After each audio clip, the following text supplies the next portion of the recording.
Innovation in and of itself is already destined for controversy because you do have to tear things down in order to build something new. When people are doing innovative things, they are destroying an idea. They're destroying a perspective, and that hurts sometimes.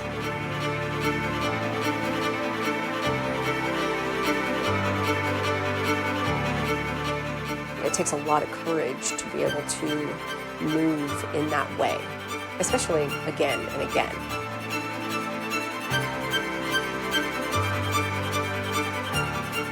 I mean, the very nature of pushing walls down, tearing walls down, just says that you have to destroy in order to build.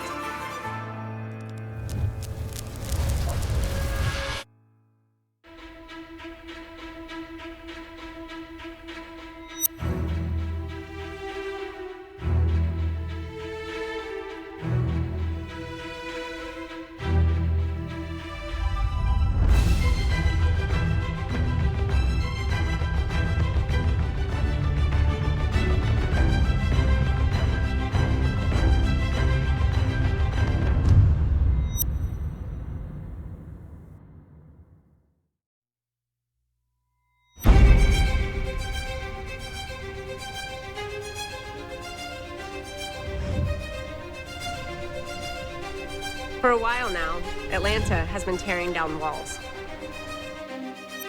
1864, Atlanta is burned to the ground. But that fire raised a spirit to innovate and create. Today, this spirit of innovation still lives across Atlanta's culinary landscape. The innovators of the food scene in Atlanta are doing it again and again. These innovators are contributing fresh, unconventional ideas to Atlanta's food scene. They are not afraid to break away from the normal and try something imaginative. They live on this edge that does not allow them to take shortcuts or an easy path. They are offering something completely new. So what does this city's culinary innovation taste like? My name is Taria Camarino. I am a classically French-trained chef, and I experience the world through taste. I'm in Atlanta to experience the fire of this city's culinary food scene. Imagine being in a city where you can't find a sense of home, right? You can't eat the food that you crave that makes you feel like home. That is what's driving me out.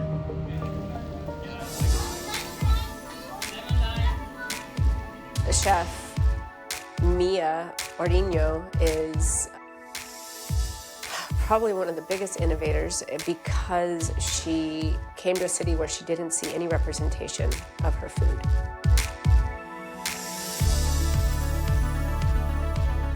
She never cooked before this, and she's cooking the food she learned to cook with her mother.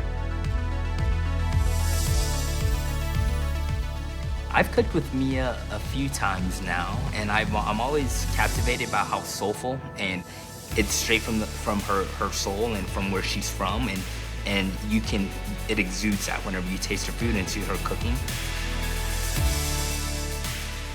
I cook by intuition, I cook by experience, but how I saw my mom. She did that simply because she wanted representation. She wanted to be able to find that kind of comfort. Who we feed are just not Filipinos. We go beyond our own people. That's how it is. I don't want it to be like compartmentalized and just catering to the Filipinos, because Atlanta has how many nationalities around? I'm an immigrant, as you can tell from my accent. I didn't grow up here, but Atlanta has welcomed us, welcomed me. She took us to some restaurants that, before she was able to eat Filipino food, she found home. She found food that reminded her of home. 20 minutes north of Atlanta is a thriving Vietnamese community. Going to Nam Phan was amazing. The menu is massive. This was the first I wouldn't want to say it ethnic, but this was the first restaurant I ever came to when I moved here. And it just, I made a happy dance. I love that there are places like this in Atlanta that exists for my cravings, for everyone to try and enjoy. They cook authentically. They're cooking with a wok, high heat,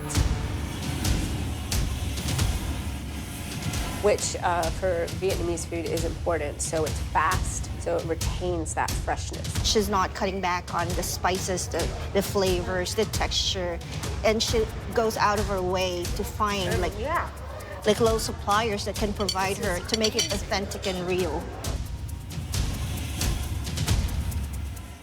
What's fascinating is that Atlanta has the third largest Vietnamese community outside of Vietnam. I don't think that many Atlantans know that. And eating at a restaurant that so completely cooks Vietnamese food, they're cooking for Vietnamese people, which I think is a testament, right? So if you're in there and everyone that's eating there is Vietnamese, you can probably be confident that the food is going to be spot on, delicious.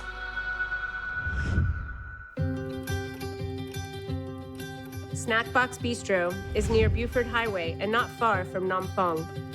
But the food is very different.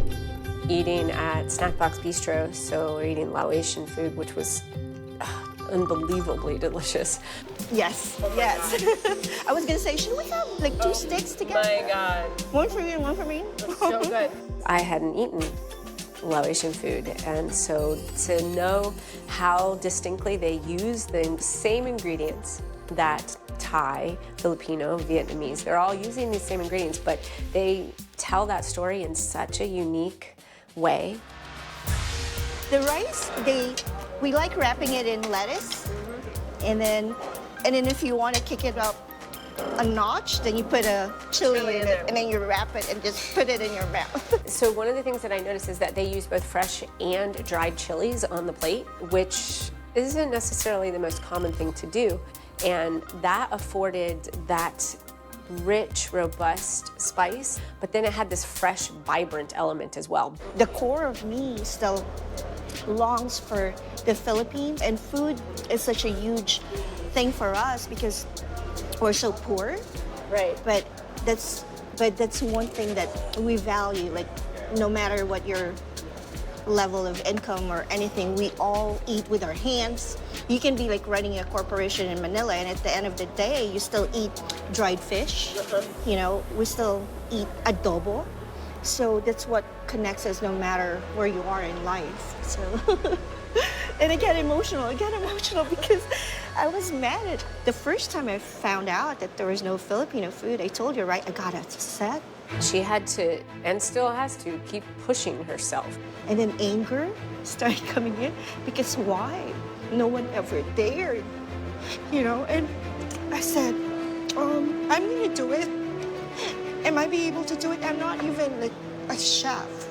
So, but the anger came over because what are the other Filipinos doing? And are they afraid that the cuisine is not good enough? Because she's just gonna tell it anyway. No matter what the cost is, she's gonna keep going. You know, cooking is like a love language. For me, it is. And it's an ode to my culture, my heritage. I give 100% for every dish. Yeah. I might be a little obsessive, but there's no halfway. I'd rather you taste a bit of my soul when you do that.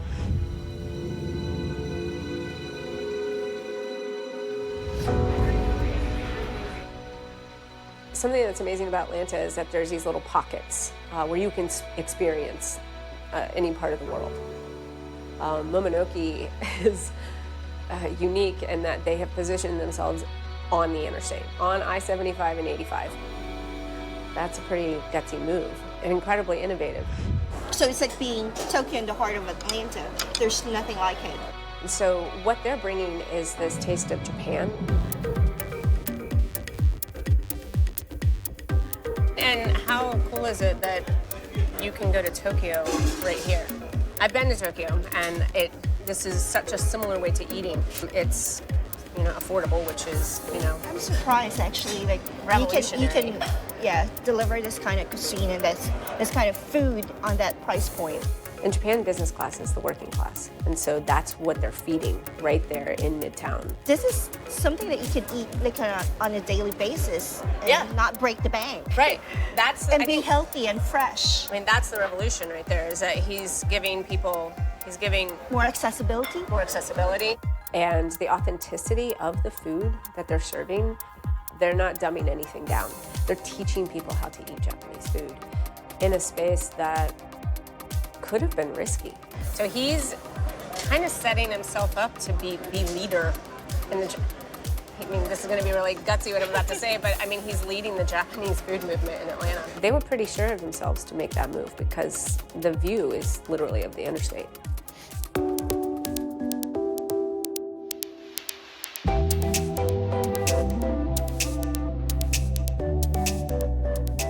Fires spread fast, and the bar scene is raging here. And bartender Tim Faulkner knows it best. I think Tim Faulkner is one of the most innovative bartenders in Atlanta, specifically because it would be hard to spot his innovation. What he stays true to is the craft of it and of the caretaking quality of tending bar.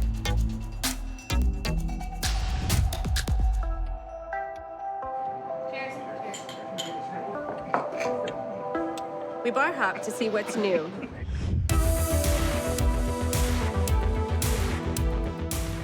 We hit Cardinal, a bar that's part of the 3rd Street Goods Market in Grant Park, which gives this bar a speakeasy vibe.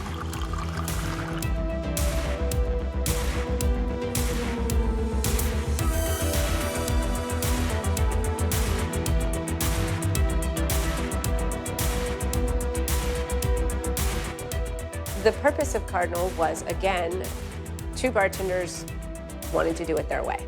It's 2 women that own and run this, which is definitely, for Atlanta, I think that is pushing some boundaries. I don't know of another one, to be honest with you. Yeah. I'm not, it's been about 7 years since I've heard of a female-owned bar. Yeah. And what the ladies at Cardinal have done is they opened a market, 3rd Street Goods, so that they could have access to the foods that they were accustomed to when they would work in restaurants. They developed relationships to farmers and chefs that they wanted to be able to replicate their passion. And the market I don't think they extricate. I think that the 2 are inextricably tied together. Okay. Like the market and the bar. Yeah. It's the same mode for both and the same inspiration for both. You can't have one without the other. That's pretty much what it was, is they wanted to tell their unique story, what was important to them. Then there are places that aren't just doing it their way, but they're burning down those boundaries, those walls, those bridges. They're creating a space that doesn't exist yet. 8 Arm is a place that is constantly changing. At the moment, the restaurant added a one-of-a-kind bar. You won't find a drink menu here, just a bartender who will fashion the perfect cocktail.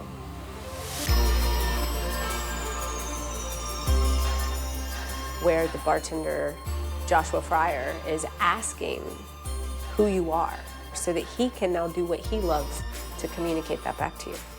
Taria, what kind of cocktail are you doing for her? Well, I've been drinking for days, so something light, something refreshing. It's relying on that relationship, forcing that relationship to evolve. And I think in far as Atlanta goes, this is like the pinnacle of curation, Right. Which is exactly what, when I go to a bar, I want to turn it off Right. and check out and be taken care of, and this is exactly what happens here. And that's, I'd like to say that it's scary, but once you get to that point, you're not even scared anymore. You're just going to do it because you know you can make it happen. This is what people should be striving for, to be honest with you. It forces the relationship. Yeah, actually. well, yeah, and the spontaneous creativity of it as well is magical. So I would imagine a bartender or a mixologist would have to be pretty confident as well. You shouldn't be behind the bar if you don't have confidence. A living food scene needs to be fed. And here's one man who's feeding it. Chef Ron Su is incredibly humble. He actually moves in a space that is so innovative that I don't think he knows he's there. He is, the second generation of Asian chefs grown in Atlanta. He left home to go to New York, worked with Eric Ripert at Le Bernardin, has beautiful technique. It's a milestone for Atlanta to have that level of technique and that level of international sophistication. He takes me to Wee Suki Suki, which brought cuisine from around the world to the artistic neighborhood of East Atlanta Village. We're not about being fancy, we're about being real. So Quinn opened this, and by her moving into that neighborhood, she was able to show other foods that you could eat, and you could afford. And after that, it's just blossomed. It shifted the consciousness of the food scene in the East Atlanta. Chef Ron and I chat over banh mi. You've taken a big risk opening the style of restaurant that you've opened. I think taking risks is kind of something I was born with. He is so invested in showing Atlanta what is possible that he does it with this humility because he doesn't actually know he's tearing down any walls. I think a tasting menu restaurant is pretty risky in any market, right, especially in Atlanta, being that historically tasting menu restaurants haven't been very successful. Lazy Betty is a tasting menu restaurant that most people would have thought he should have opened in a different neighborhood. I think, if someone's not there to push the needle, then no, it's never going to progress. And it's not that Atlanta's like in the dark or like in the Stone Ages, but if someone needs to be there, kind of pass the baton to the next generation and showcase what Atlanta really has. It's so important to him that this is available to the community, that he's not going to a neighborhood or a part of Atlanta that is exclusive. He's put it smack in the middle of a family neighborhood on a very busy road next to a rock climbing gym. And he's saying, see, everyone should be doing this.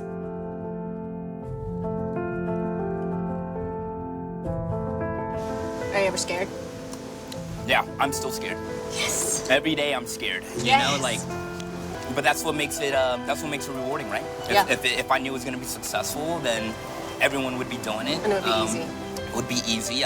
I'm a big believer in impact over income, and that's kind of why I was like, you know what, I'm just gonna go for it. It's kind of instilled by my mother and just my belief that what kind of impact can you make on a community? I really like that impact over income. I think there's a misconception that people have about chefs who cook a certain way, that that's the food that they're always eating. And I don't think that's true. We head to Gather, a market just south of downtown in Grant Park. When Chef Ron Su and I went to go eat food that was inspiring to him, we met at a market where there was a pop-up, and even that was a surprise. Wow. It's amazing, right? Yeah. Very good.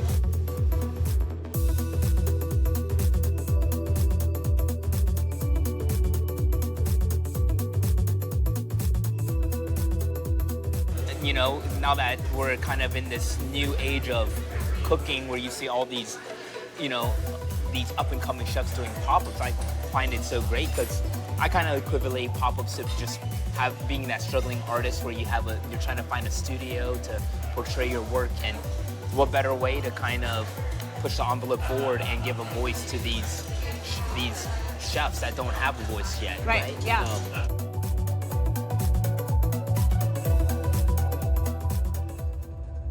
The level of time and thought and innovation and technique that Chef Carla Fiers was putting on the plate was unbelievable, that it was coming, one, as a pop-up, and two, out of that small kitchen.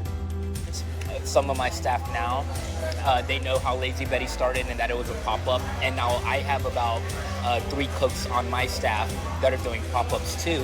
Well, they see Lazy Betty as that beacon of kind of, hey, they started off as a pop-up. Maybe I can do it, and then I can find a audience that appreciates my food, and I can kind of express myself in my food, and it's that little like ray of sunshine and hope that we put out there, and it's all through these little pop-ups and you know, and getting the community behind you and kind of pushing you forward, right? Mm-hmm.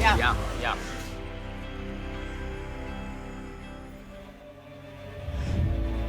If you're an innovator, you are already showing that you don't have any rules to go by. That's real scary because there's nothing to say yes, no, good, bad. All of that is torn down. You're starting off with this completely blank canvas.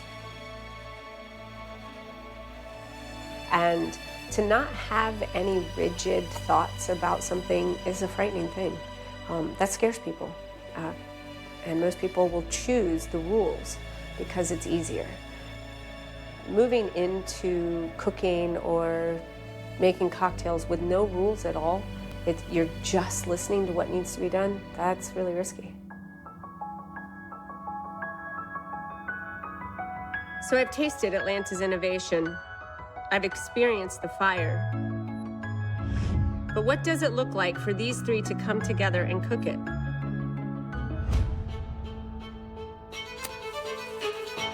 To do this, I invited a friend to join me.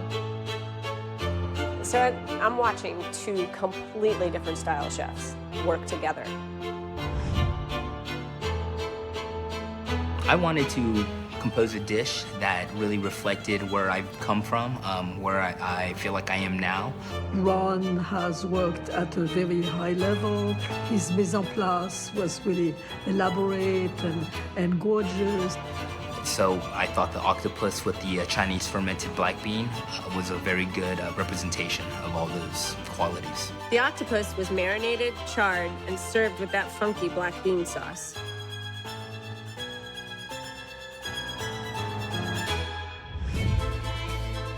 And Mia, even though she did select the pieces of meat that would be the more, it was more of an immediate as opposed to a refined through a sensibility.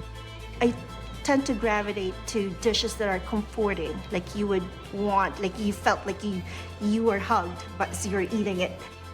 Her dish reflects the spicy heat of her Philippines. There was definitely a little more of the comfort food, the native food, the food from home. It was a really interesting pairing to see Ron, who has very sophisticated technique and a really delicate taste, and the wonderfully, dare I say, normal, the really beautiful international food that Mia just produced. And Tim's cocktails unified these tastes of Atlanta we have traveled across. Tim, who is a really very perceptive bartender. Food is the picture, the drinks are the frame, and it should never be anything different. To have the pineapple juice that went with the coconut cream. So I thought it was a really interesting experience, yes.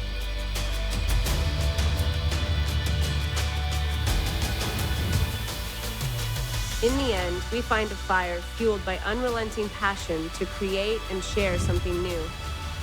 I guess what innovators are getting out of this is that they believe it's possible.